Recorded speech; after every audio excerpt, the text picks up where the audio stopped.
Blessings on blessings, you got blessings on blessings, yeah. Blessings on blessings, yeah.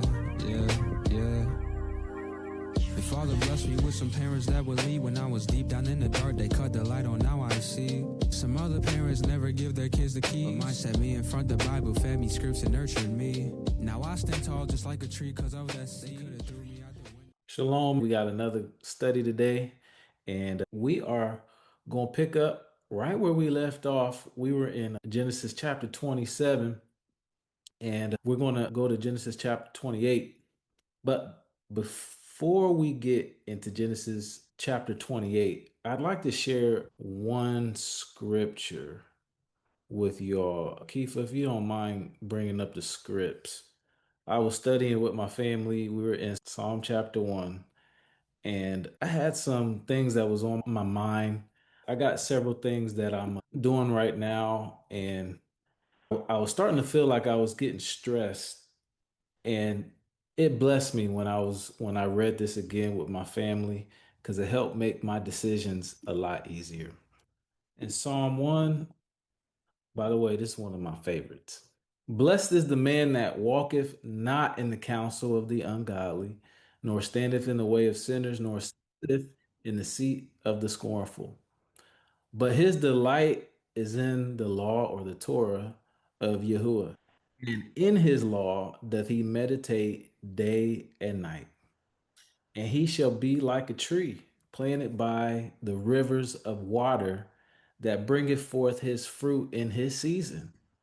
His leaf also shall not wither, and whatsoever he doeth shall prosper. I had a decision to make, and I needed to leave in order to be able to handle what I needed to get done. And I was like, man, if I don't leave now, I ain't gonna make it. And right before I left, it came to my mind, did you study this morning? Did you spend any quality time with me? I was like, oh no, I didn't study this. I'm trying to hurry up and get out of here, and I haven't spent any time with the Most High. And so I had a dilemma, y'all. I said, either I can leave and do it when I come back, or I can make him priority, and I'm just not going to make it. And what he brought back up to my remembrance is what we had studied, me and my family had studied the day before. In verse 3, well, I started verse 2. It says, his delight is in the law of Yahuwah, and in his law doth he meditate day and night. Verse 3 says, and he shall be like a tree planted by the rivers of water that bringeth forth his fruit in his season.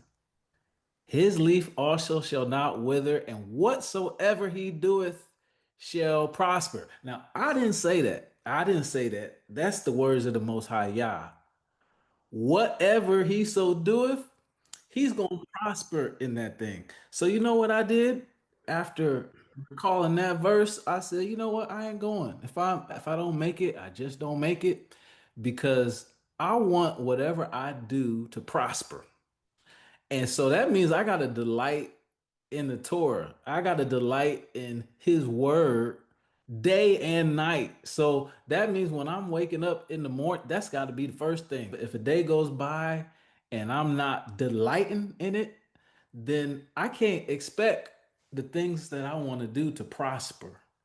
So all praises to Almighty Yah for his word because it makes life decisions much easier. It makes it simple. It's like black and white.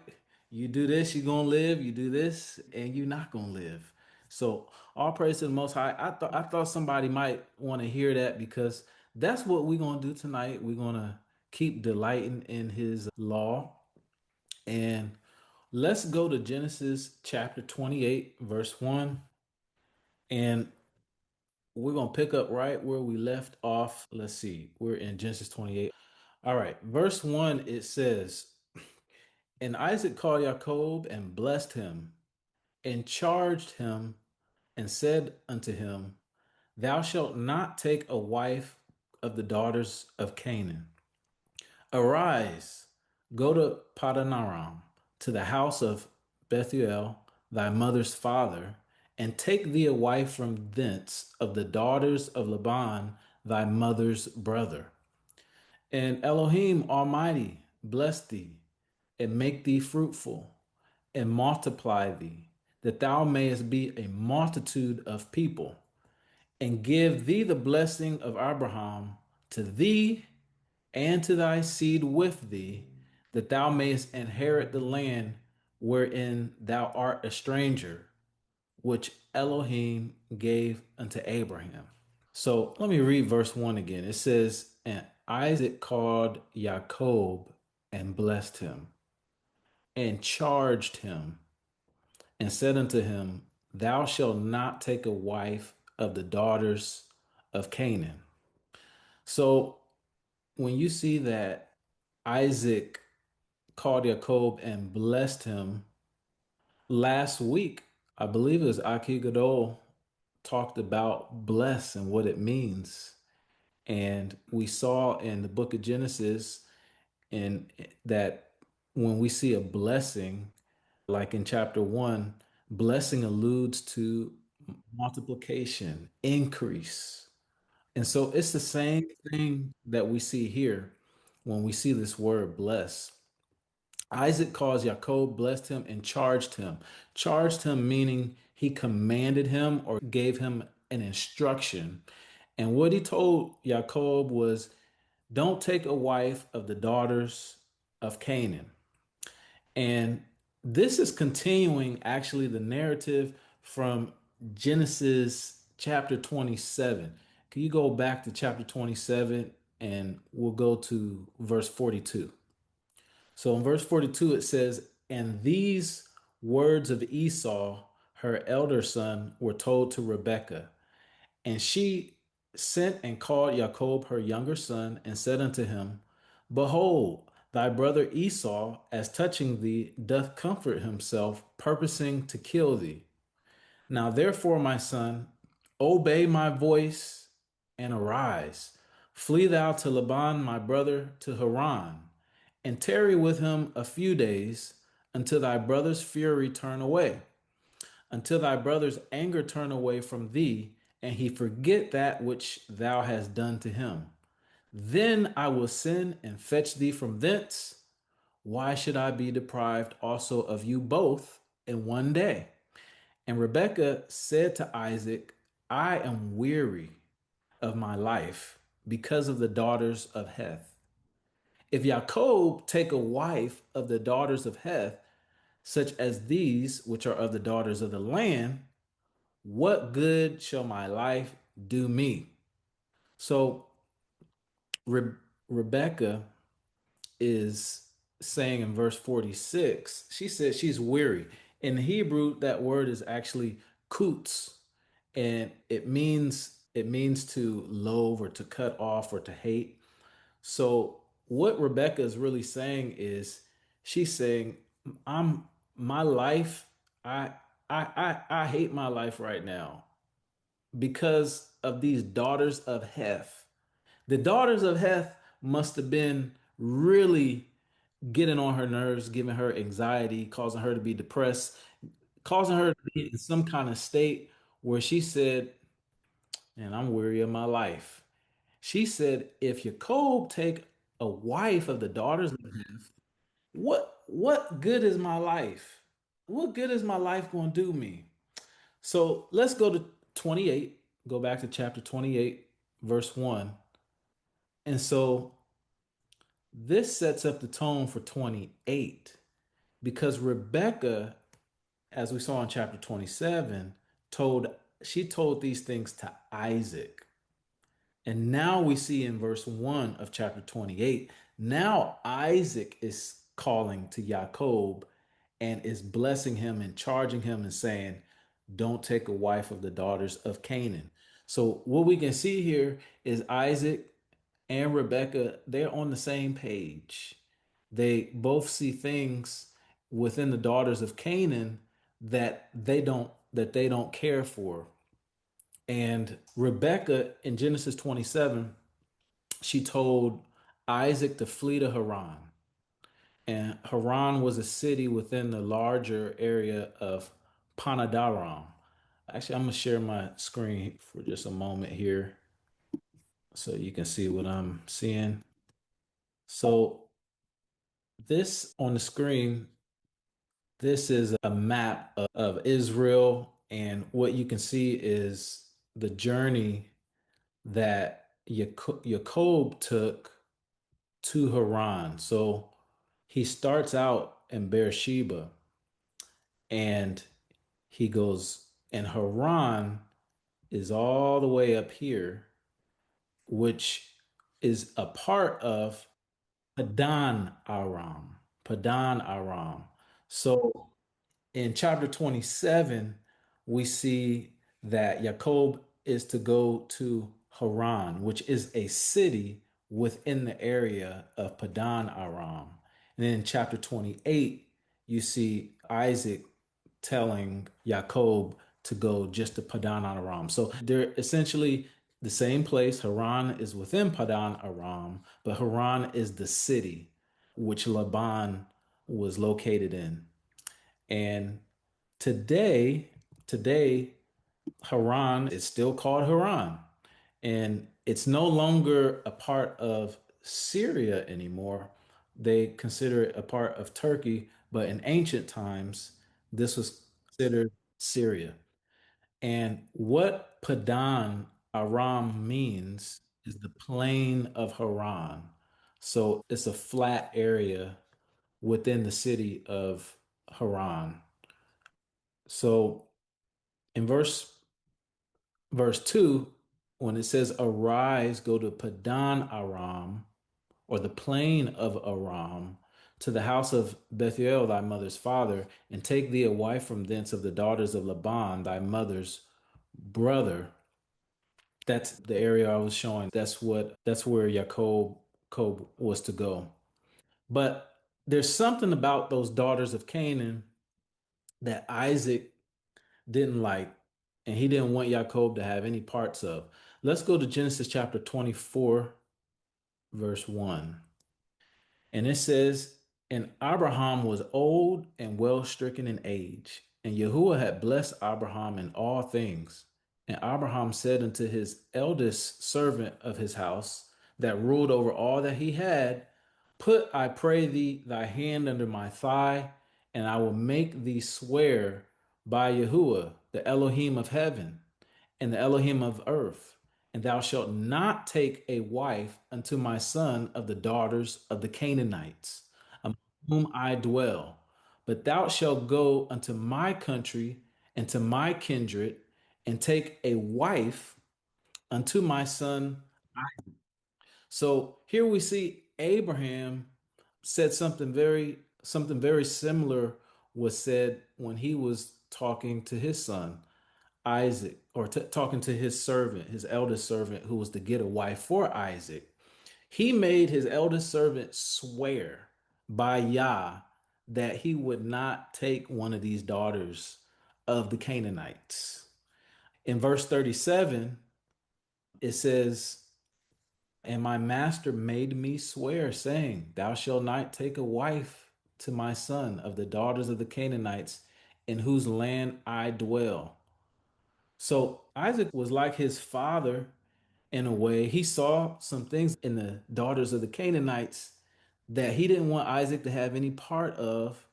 And Abraham made his servant, he made him swear, don't take any daughters from them. If we go to Genesis chapter 26, verse 34, it says, and Esau was 40 years old when he took to wife Judith, the daughter of Beri, the Hittite, and Bashemath, the daughter of Elon, the Hittite, which were a grief of mine unto Isaac and to Rebekah. So Esau, Jacob's brother, he took these two wives who were Hittites, and these two wives of Esau's, they caused grief to Isaac and Rebekah. This is something that was on their mind that was causing them sorrow because of these wives that they chose. And to get a background on who the Hittites were, let's go to Genesis chapter 10. We'll read verse 6 and then we'll go to 15. It says, "And the sons of Ham, Cush, and Mizraim, and Put, and Canaan." Let's go to 15. "And Canaan begat Sidon his firstborn, and Heth." So Heth is who the Hittites come from. So Esau, who he married, were two Canaanites. He married two daughters of the Canaanites. And as we saw earlier, Abraham made his eldest servant swear not to take daughters from the Canaanites. So now we got an understanding of why this is causing some grief, because Abraham, the forefather, he already set the tone, and Esau is going against Abraham's instructions that he gave to his son Isaac. So my question though is, why is it important for Isaac and Jacob to avoid taking wives from the daughters of the Canaanites? Why is it important? So if we go to Exodus chapter 34, Moses is going to give us a better understanding of why we ought not to do that, why we got to watch who we marry. Let's go to verse 15. It says in verse 15, "Lest thou make a covenant with the inhabitants of the land." Remember, the daughters of Canaan were daughters or inhabitants of the land. So, "lest thou make a covenant," even a marriage covenant, "with the inhabitants of the land, and they go a whoring after their deities, and do sacrifice unto their deities. And one call thee, and thou eat of his sacrifice. And thou take of their daughters unto thy sons, and their daughters go a whoring after their deities, and make thy sons go a whoring after their deities." So Yah is giving this instruction to the Israelites through Moses, letting them know not to don't make any covenants with the inhabitants of the land. Don't go a whoring after their deities. Don't serve their deities. Don't make any sacrifices to their deities. Don't eat anything that comes from a sacrifice to their deities.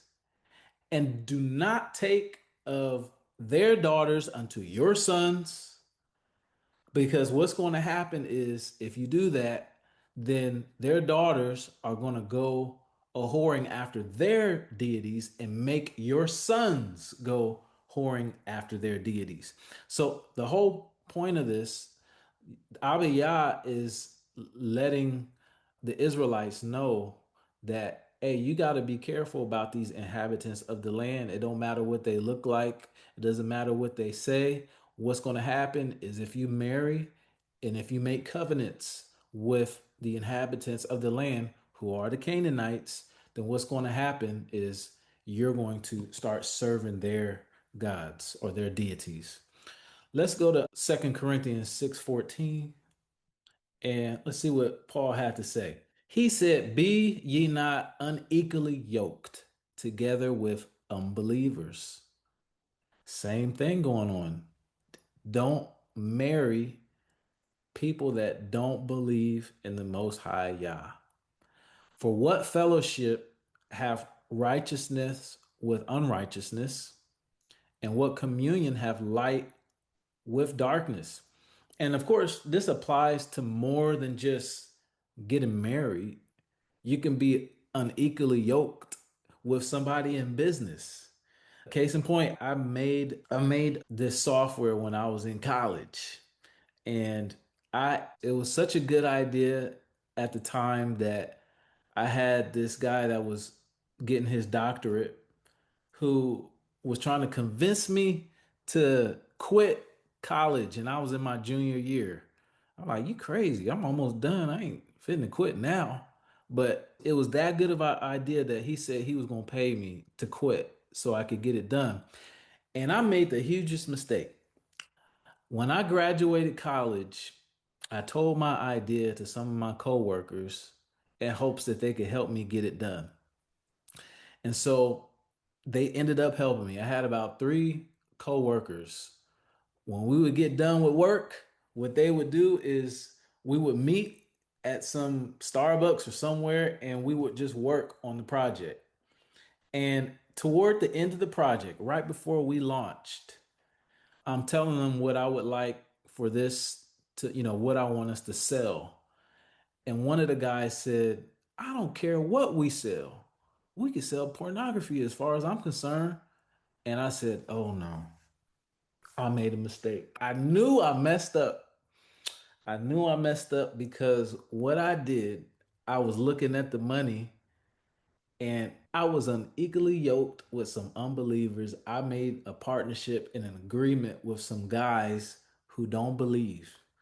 And we couldn't have fellowship anymore after that because what fellowship have righteousness with unrighteousness? I knew immediately, no matter how much time I had spent working on all this stuff, I said, I'm going to give all this up because I don't want to be with you guys. And I did. I did because this is the reason Abba Yah is letting us know as Israel, don't make covenants with people that don't believe because what fellowship has righteousness with unrighteousness and what communion have light with darkness? They don't mix. Remember in Genesis chapter 1, he separated the light from the darkness. Verse 15, it says, what concord have Mashiach with Belial? Or what part hath he that believeth with an infidel? And what agreement hath the temple of Elohim with idols? For ye are the temple of the living Elohim. And Elohim hath said, I will dwell in them and walk in them, and I will be their Elohim, and they shall be my people. So let's go back to Genesis chapter 28. I'm gonna let's go back to verse 3. So this is basically what's going on here. Jacob is making sure his son, because Yah made a covenant with Abraham and with Isaac, and that's going to extend to Jacob now. We got to make sure that this family is not serving other deities. And this is one of the reasons, because in verse 3 it says, Elohim Almighty bless thee and make thee fruitful and multiply thee, that thou mayest be a multitude of people, and give thee the blessing of Abraham to thee and to thy seed with thee, that thou mayest inherit the land wherein thou art a stranger, which Elohim gave unto Abraham. So Yah made a promise that he was going to bless Abraham and make him fruitful and multiply him, that he would be a multitude of people. And this same promise was to his seed. And if Jacob is making covenants or marrying people from other nations that serve other deities, then these things are going to be in jeopardy from coming to pass. So let's go to Genesis chapter 12 too, so we can look and see what Yah said to Abraham. It's in verse 1. I'll start in verse 1.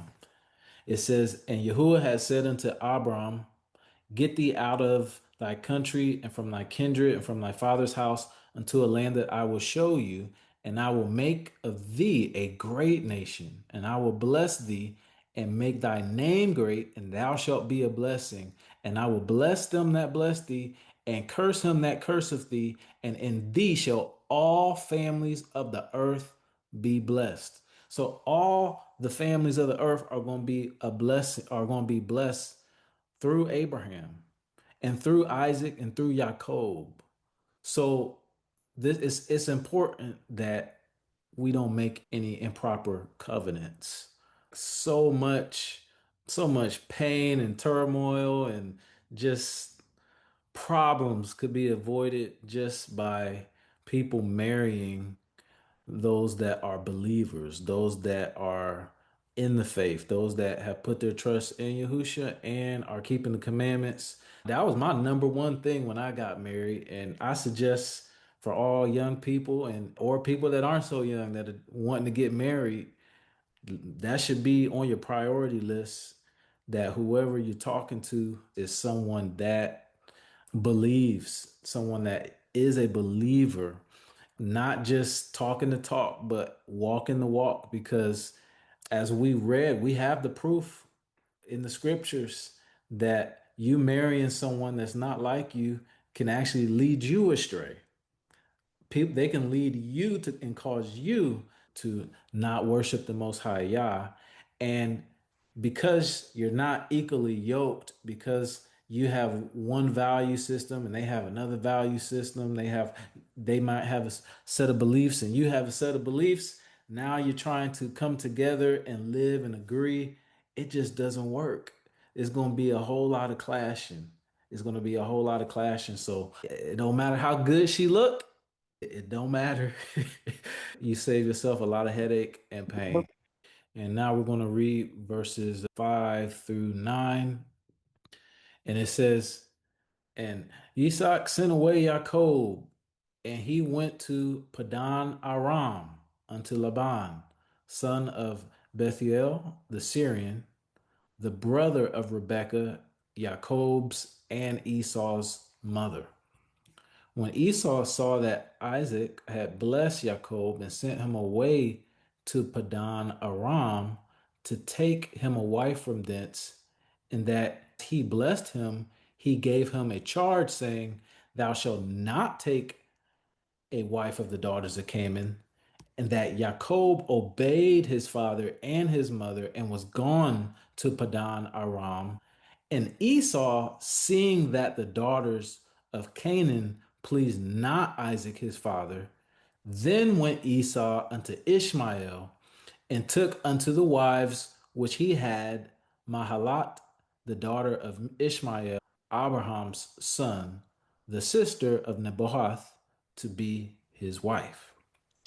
Okay, so in verse 6, it says, when Esau saw that Isaac had blessed Jacob and sent him away to Padanaram to take him a wife from thence, and that as he blessed him, he gave him a charge, saying, thou shalt not take a wife of the daughters of Canaan, and that Jacob obeyed his father and his mother and was gone to Padan Aram.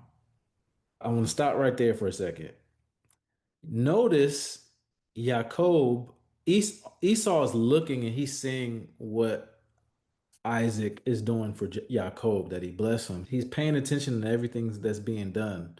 And he noticed that Jacob obeyed his father and his mother. That obedience is what is separating Esau from Jacob. So he notices that he obeyed his father and his mother, and he gone to Padan Aram, verse 8. And Esau, seeing that the daughters of Canaan pleased not Isaac his father, then went unto Ishmael and took unto the wives which he had Mahalath, the daughter of Ishmael, Abraham's son, the sister of Nebaioth, to be his wife. Now, let's look. This sounds familiar to me. This sounds very familiar to me. In verse 8, Esau sees the daughters. And in verse 9, he takes the wives. Put it in the chat. Put in the chat if this reminds you of a passage, another passage. Put in the chat if you know the chapter and verse that I'm thinking of. Put in the chat if he saw the daughters and he took. Okay. Okay. Yeah, I see. So the fruit and the daughters of men, Eve, y'all both on it. Y'all got it. Y'all got it. That's right. Genesis chapter 3. Genesis chapter 3. Let's go there. Let's go to Genesis chapter 6 first. Scholars in the building. We start at verse 2. It says that the sons of Elohim saw the daughters of men and and that they were fair. So the sons of Elohim, they were looking at the appearance, so fleshly, like was what was said earlier, and they took them wives of all which they choose. So the sons of Elohim, they see the daughters of men and they take of all which they choose. So he's following the same footsteps as these sons of Elohim, which we saw in verse 3. It says, and Yahuwah said, my spirit shall not always strive with man, for that he also is flesh. So it's a fleshly thing. It's a fleshly problem. Yet his day shall be 120 years. So Esau could have went to his father and father Isaac and sought guidance on what type of woman he should marry, but he didn't do that. What he did is he saw what Jacob was doing, and he said, I'm gonna take these Ishmaelite daughters. And instead of seeking counsel from his father or doing it Yah's way, he goes by his flesh and he just sees and takes what he wants. Jacob was obedient. Esau is doing what he wants. Let's go to Genesis chapter 3, because that was in the chat as well. We're going to see the same pattern. When we see this pattern in scripture, it always something bad happened. Let's go to verse 6. It says, and when the woman saw that she saw that the tree was good for food and that it was pleasant. See, it looked good to the eyes and a tree to be desired to make one wise. She took of the fruit thereof and did eat and gave also unto her husband with her, and he did eat. So we see the same thing over and over again. Now Hawa, she's taken of the fruit from the tree from which she wasn't supposed to because it looked good to her. It was pleasant. It was a tree that to be desired to make one wise. And she took that thing and then she ate it. And then not only did she eat it, she caused her husband to sin by him eating it as well. So seeing and taking, it often leads to evil, misery, and destruction. I'm gonna go quickly. Let's also go to First John chapter 2, and we'll go to verse 15. It says, love not the world, neither the things that are in the world. If any man love the world, the love of the Father is not in him.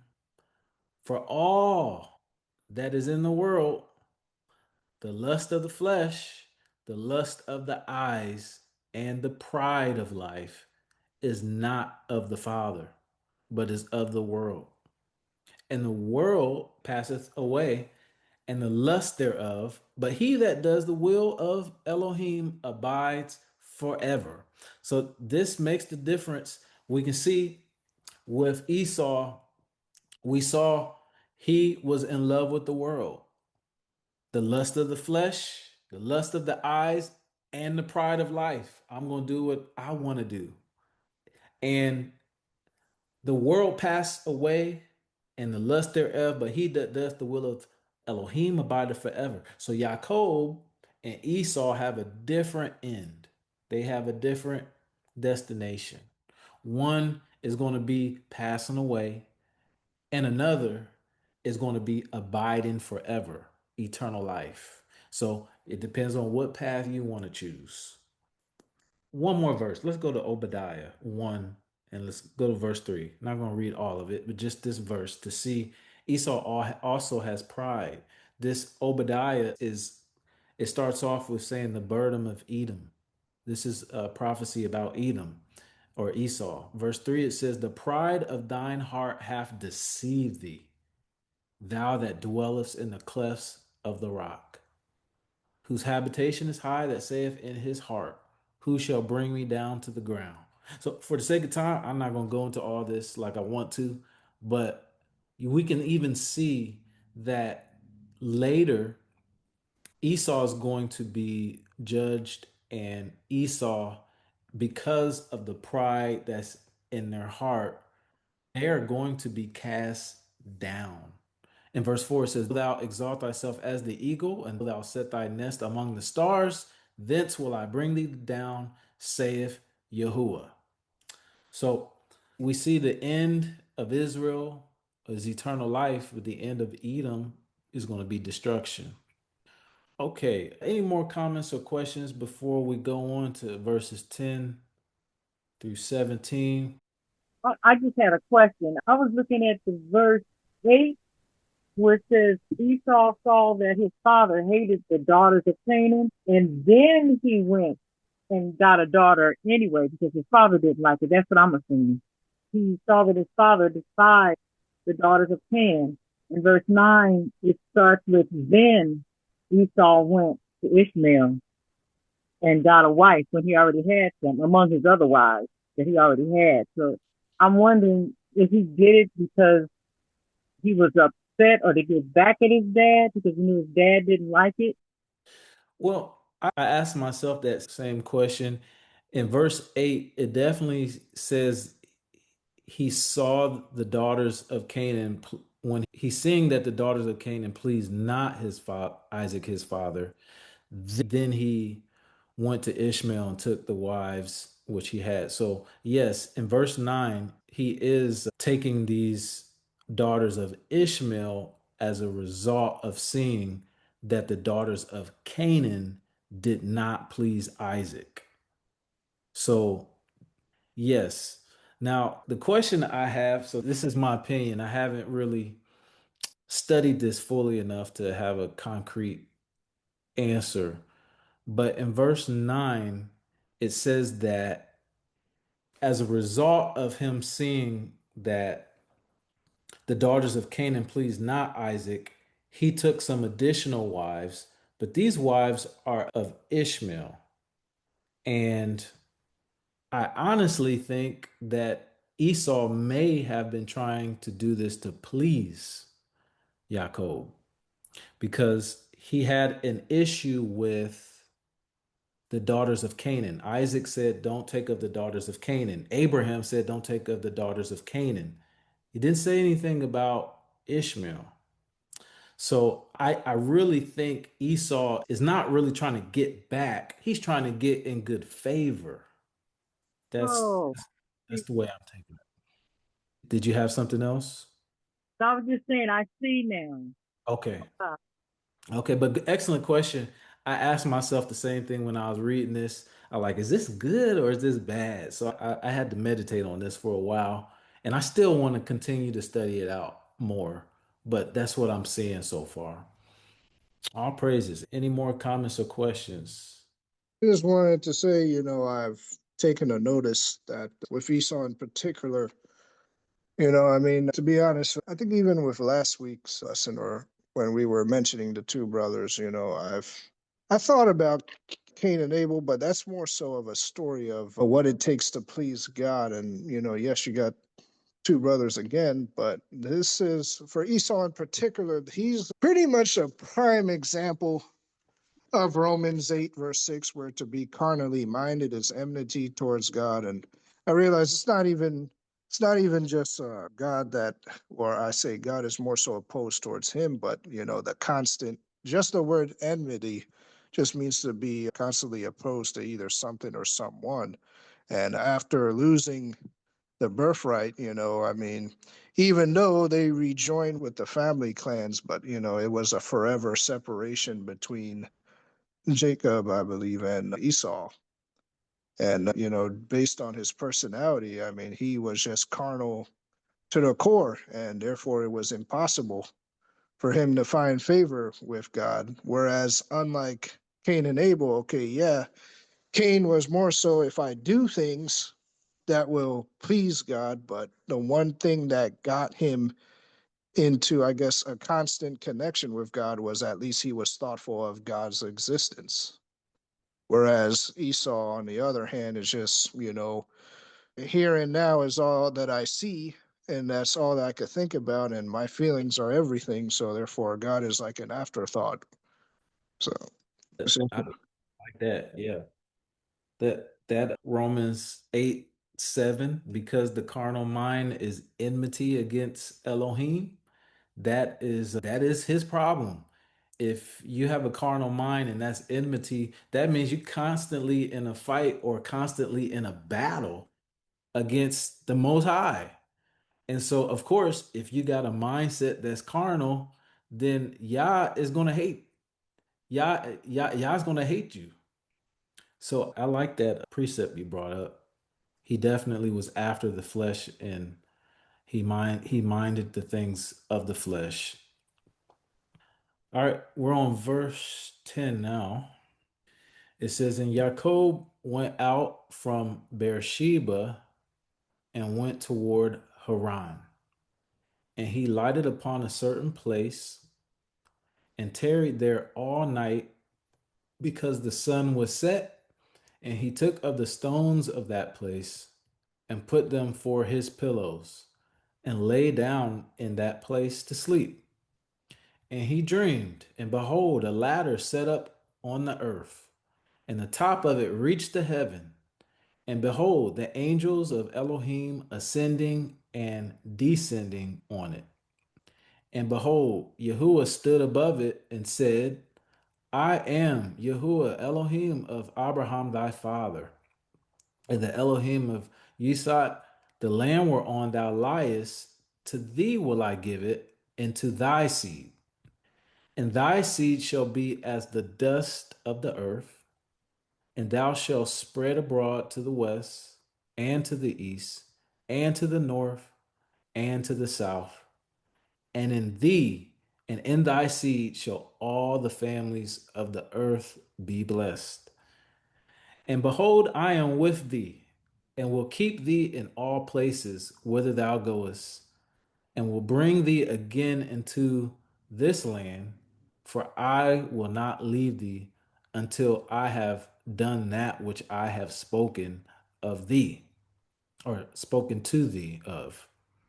And Jacob awoke out of his sleep, and he said, surely Yahuwah is in this place, and I knew it not. And he was afraid and said, how dreadful is this place? This is none other but the house of Elohim, and this is the gate of heaven. Okay, any comments or questions on verses 10 through 17? Co-April. Shalom, everyone. Shalom. When I was reading this, I wrote down some notes that I had from another lesson. It was a lesson I was listening to with the art. And one thing I wrote down, I had crossed out ladder and I put staircase.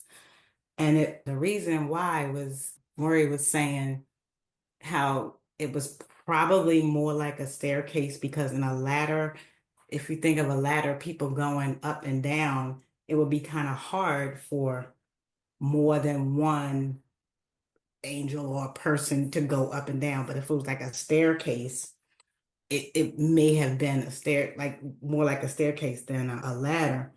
And also I wrote down the scripture, John 1:51, which says, and he saith unto them, verily, verily, I say unto you, hereafter ye shall see heaven open, and the angels of the Malachim of Elohim ascending and descending upon the Son of Man.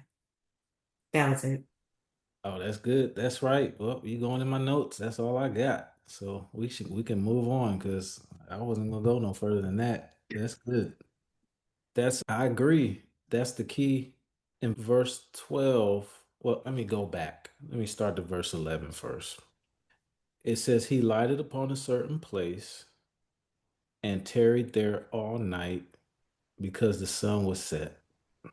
And he took of the stones of that place and put them for his pillows and lay down in that place to sleep. And he dreamed, and behold, a ladder set up on the earth, and the top of it reached to heaven.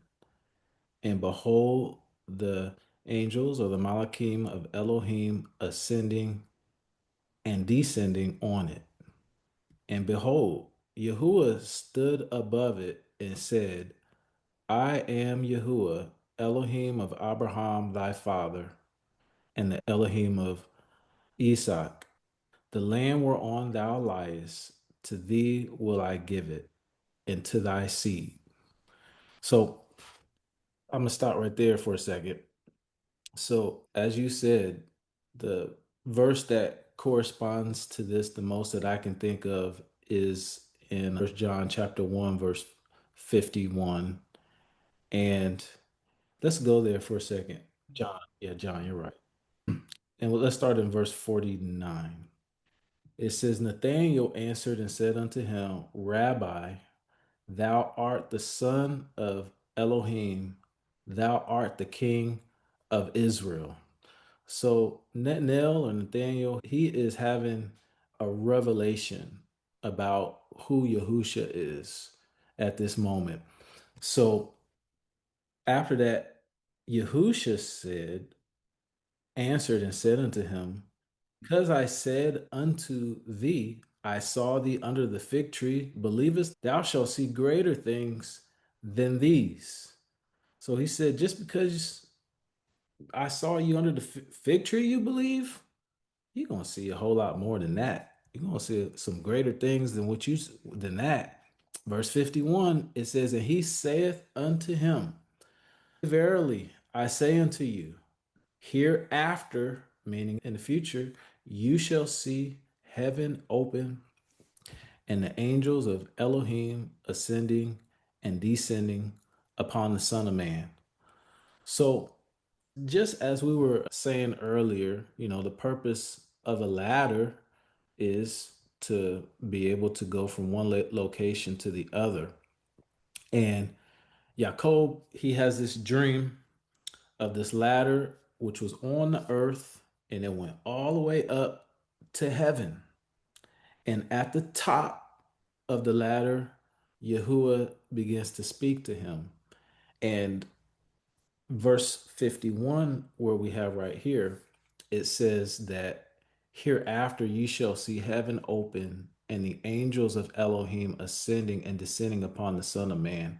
So when I saw this verse and thought of Genesis chapter 28, this made me think of man trying to get to the Father as well. John chapter 14, verse 6 came to my mind. John 14:6, it says, Yahusha said unto him, I am the way, the truth, and the life. No man cometh unto the Father but by me. So I do believe that this verse, you can go back to Genesis chapter 28, you can go back to verse 12. I do believe that this verse does allude to Yahusha because the scriptures, they point to Yahusha, and we know we know that he is the way.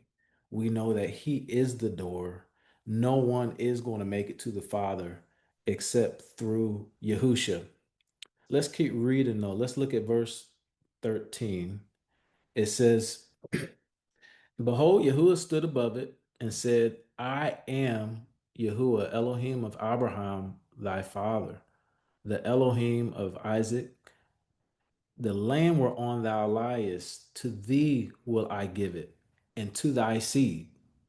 So Abba Yah is reiterating what he has already said to Abraham, what he has already said to Isaac. He's reiterating that to Jacob. And one thing I noticed when I was looking to see, is this actually the first time that we see Jacob having direct communication with Abba Yah, or Yah revealing himself to Jacob? And this is the first scenario here in the scriptures that I see where Yah is actually speaking or talking or revealing himself in a way to Jacob. And he's doing it by way of a dream. So up until this point, Jacob has been obedient and he's been listening to what his father Isaac has said. He's been following the instructions that his mom has given him. And he's been living according to what they say, which is the right thing to do. He's obeying his parents. But now this is the first encounter, at least that we see in the scriptures, where Yah is revealing himself in some way. That's right. Thank you, Imai. His first encounter.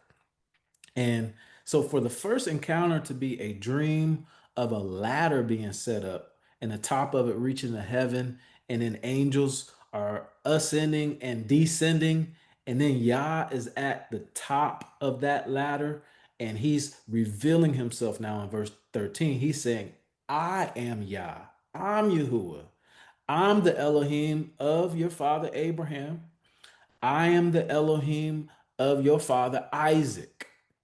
So he's letting them know I do exist and my name is Yah. And I'm the one your daddy's been talking about. I'm the one that your grandfather, Abraham, that's me.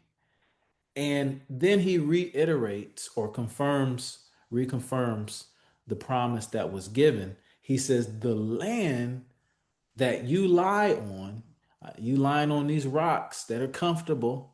Yirmiyahu knows all about that. He's on the stones as pillows. He says, this land, I'm going to give it to you, and I'm going to give it to your seed. I'm going to give it to you and your seed. So now it's not just, oh, I heard it from my daddy. It's not just, oh, it's the faith of my parents. It's no, he's hearing for himself by a way of a dream what Yah promised to his fathers. And so now this is a big thing. I know I remember the first time I had an encounter. I hope y'all have. I know there's some people in the call that have had some encounters, and I'm sure you haven't forgotten that. But this seems to be that type of moment here. It says, and thy seed shall be as the dust of the earth, and thou shalt spread abroad to the west and to the east and to the north and to the south. And in thee, in you, and in your seed shall all the families of the earth be blessed. That's the second time we've seen this statement just in this chapter, by the way. So, all thy seed shall be as the dust of the earth. That speaks of multiplication. That's part of the blessing. We know that blessing means that there's going to be increase.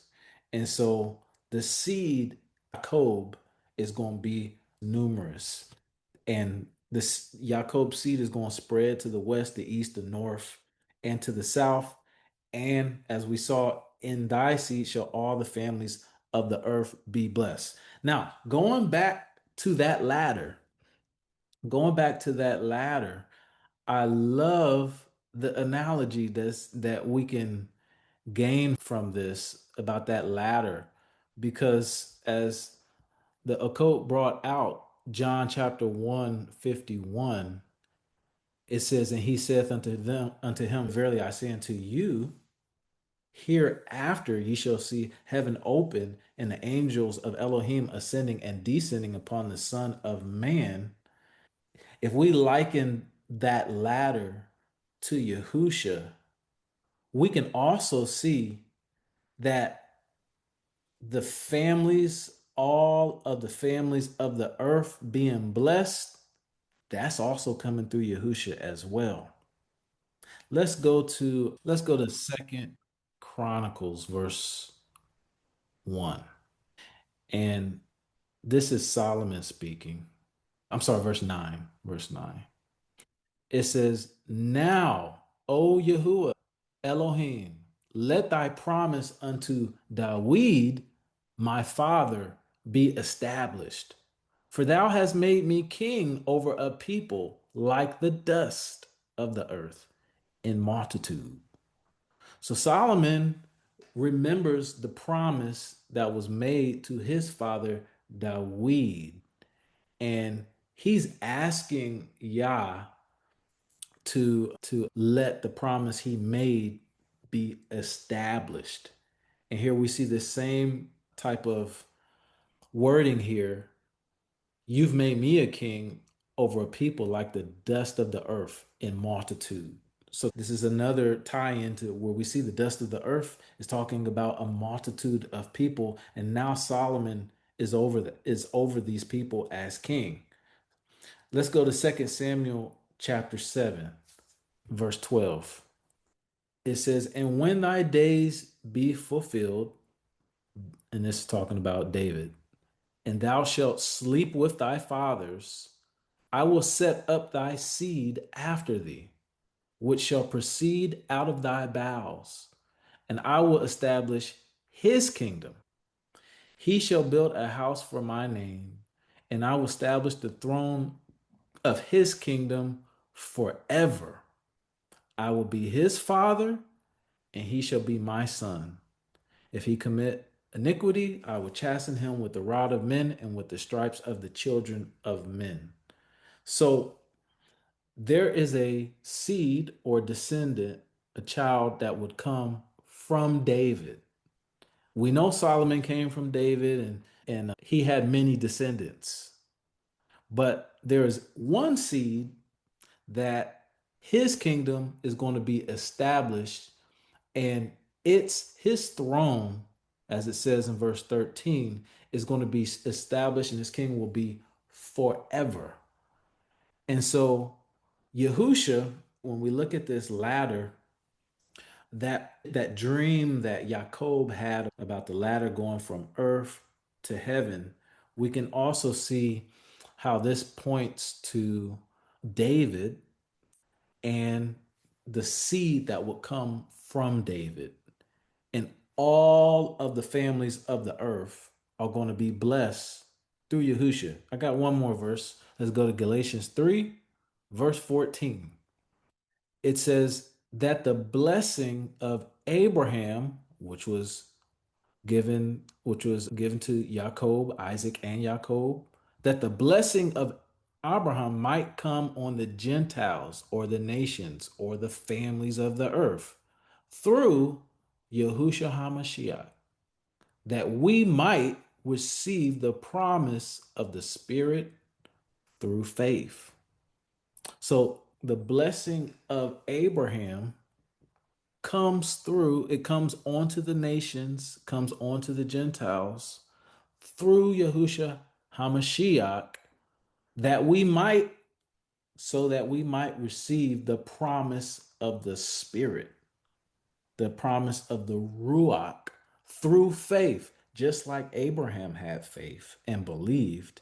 Now it's our faith in Mashiach that allows us to receive the blessing of Abraham. Go ahead, Yirmiyahu. Okay, back to the scripts. Can you go to verse 14 verse 14 of Genesis 28? This is one thing that has been standing out to me for a while. I might go into this deeper, but it says, "And thy seed shall be as the dust of the earth, and thou shalt spread abroad to the west and to the east and to the north and to the south." My thinking is, usually if you ask somebody to give you the four directions, they would say north, south, east, and west, not west, east, north, and south. And I was like, Father, we were always supposed to spread abroad, but because of our disobedience, we were scattered abroad. And my thought was, why did you start off with west? Is west significant? Because when we were scattered and sold as slaves, they came from the west. We went to the west first. And so that's something that stood out to me that, I want to really look into, but I want to hear your thoughts. Yeah, I agree. There's a difference between being spread and being scattered. There's a difference. When we are spread as a result of the increase because our numbers are so large, well, that's a beautiful thing. We can go to the east and the west and the north and the south because Yah has blessed us. He has increased us. He's magnified us. So we need more room. That's a beautiful thing. That just speaks to the blessing and the blessing being on Israel when that happens. But being scattered is actually different because the scattering actually causes you to be divided and become smaller. You lose your power. You lose your ability to fight for yourselves like you could when you were unified. So that's a good point. That's a good question. Let me read a few more verses here. In verse 15, it says, "And behold, I am with thee, and will keep thee in all places whither thou goest, and will bring thee again into this land, for I will not leave you until I have done that which I have spoken to thee of." And Jacob awaked out of his sleep, and he said, "Surely Yahuwah is in this place, and I knew it not." See, Jacob now realizes, Yah, he's here. I didn't realize it before, but now I know. See, this points to this being one of his first encounters with the Most High, Yah. And that dream that he had caused him to be afraid, as in verse 17. And he was afraid and said, "How dreadful is this place? This is none other but the house of Elohim, and this is the gate of heaven." So after this experience that he has, he's afraid, he's dreadful, which we often see when people have encounters with Abba Yah. He says, "This is the house, this is Bet El, the house of Elohim, and this is the gate or the entrance of heaven." Go ahead, Ima. Shalom, I wanted to point out something really quickly that you guys brought up in verse 14. Don't know if you noticed, but the word west there is not talking about direction as we think it is. The word is yom. It's talking about waters and the work of Yah's hand with all nations. So it's not so much as direction as we think. It's yom representing waters. Oh, Todah for that. So that's speaking to being spread abroad to the nations. It Todah. means Yah, the work of Yah's hands with the nation of Israel or nations or us as a nation as a whole or nations throughout the entire world. It could go either way. Okay. Todah for that. Todah for that. Daniel, you can go. Oh, Shalom, Aki, just real quick. Just a thought here in verse 16. And Jacob awakened out of his sleep. That could be spiritually too, right? Oh, yeah. It's like a calling. Yep. Okay. Is there another hand? Yeah, so about that being woke spiritually. So yeah, we definitely know he's physically awaking out of his sleep because he was asleep on a rock. But after this encounter, I mean, notice what he says. He says, "Surely Yah is in this place, and I knew it not." So he wasn't aware of where Yah was at. So I would say it is a spiritual awakening as well. Okay, so let me see. Let me read the last few four verses for the sake of time. In verse 18, it says, "And Jacob rose up early in the morning and took the stone that he put out for his pillows, set it up for a pillar, and poured oil upon the top of it. And he called the name of that place Bethel. But the name of that city was called Luz at the first. And Yaakov vowed a vow, saying, If Elohim will be with me, and will keep me in this way that I go, and will give me bread to eat and raiment to put on, so that I come again to my father's house in peace, then shall Yahuwah be my Elohim. And this stone which I have set for a pillar shall be Elohim's house. Of all thou shalt give me, I will surely give the tenth unto thee." Any comments or questions on the last four verses or five verses? Coach Angelique? Shalom. I actually had my hand up for the previous part, I'm but sorry. no, it's okay. Just real quick, I apologize if you went over this already and I missed it. But since it was already mentioned in both in John and here, it must be a significant thing about the Malachim ascending and descending. Do you know what that symbolizes? Like, is that the fact that it's mentioned twice? I'm just wondering if did I miss it, or are you able to go in that, or is it too much for the sake of telling? So the angels ascending and descending, when I look at angels, I think of it's two things that came to my mind when I was studying this. When I think of angels, angels are called ministering spirits. So that is in Hebrews chapter 1, verse 14. If you could go to Hebrews, it says in verse 14, are they not all ministering spirits sent forth to minister to them who shall be heirs of salvation? So one way I think of Jacob when he's seeing this ladder and the angels ascending and descending, and this is all happening in the house of Elohim where he is currently laying. I think of Yah letting Jacob know, he said, I'm going to be with you, letting him know you're going to have some help. Let's go back to Genesis chapter 28, verse 15. He says, and behold, I am with thee and will keep thee in all places whither thou goest, and will bring thee again into this land. So Abiyah is letting Yaakov know that I'm with you. I'm going to keep you. I'm going to protect you wherever you go. And we know that one of the ways that he keeps and he is with Yasharel throughout all their wanderings is he sends his angel to go before them.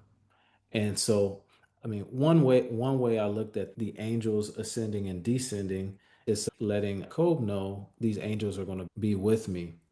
In terms of Yahusha, the tie to Yahusha, we also see angels ministering to Yahusha as well. If you remember when he was tempted in the wilderness, the angels would come after he was done fasting and then he was tempted by the devil. We saw angels came and they ministered unto him. So Jacob, he's an heir of salvation. So that's one thing I see. One other thing I haven't, this is something I'm still studying and looking at, but we also know that Yahusha, he ascended from the Mount of Olives up into heaven, and we also know that he's going to descend to the Mount of Olives. And when he returns, he's going to be returning with some angels as well. So I see a few different ways you could look at that passage. I hope that answers. That helped a lot. Thank you so much. And then in verse 22, I'm just curious to who he ties to. Let's see, this stone which I have set for pillar to show Elohim's house, and of all thou shalt give me, I will give the 10th unto thee. Good question. How do you do that? Good question. He could tithe to Yah via the sacrifices because there's no money at this time. So giving a 10th, they were sacrificing. So the way in which he could make a sacrifice to Abiyah is through the sacrifices and through the offerings, just like Cain and Abel. Cain and Abel. Okay, that's cool. Thanks. Yep. Toda, for all your comments and your input and the questions, good questions. We're going to end in prayer. Shalom Mishpachah. Goshen Group would like to thank you for viewing this presentation and remind you to feel free to share our videos with anyone you believe may benefit from them.